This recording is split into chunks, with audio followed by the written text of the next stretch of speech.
ഇതൊക്കെ design factors ആണ് അവർ കൊടുത്തിട്ടുള്ളത്. അതുകൊണ്ട് എങ്ങനെയാണ് അത് ആ സ്പേസിന് ആ ക്വാളിറ്റി അച്ചീവ് ചെയ്യാൻ പറ്റിയെന്ന് നിങ്ങൾക്ക് മനസ്സിലാവും അല്ലേ? അല്ലേ? നമ്മൾ ആ ഒരു എക്സ്പീരിയൻസിൽ എത്തുമ്പോഴേ നമ്മൾ ശ്രദ്ധിക്കുക.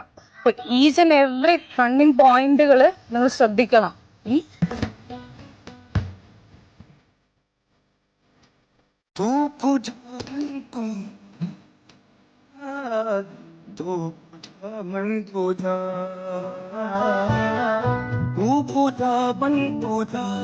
മെറ്റീരിയൽസ് കാര്യങ്ങളൊക്കെ എവിടെയും കാണാത്ത യുണീക്ക് ആയിട്ടുള്ള മെറ്റീരിയൽസ് ആണ് ഇവിടെ അധികവും യൂസ് ചെയ്തിട്ടുള്ളത്. ഈ സ്പേസിന് അതിൻ്റെ ക്വാളിറ്റി ആണ്. നമ്മൾ കുറെ ഇന്റീരിയർ ചെയ്ത് അത് മാത്രമാണ് സ്പേസിന് അല്ല.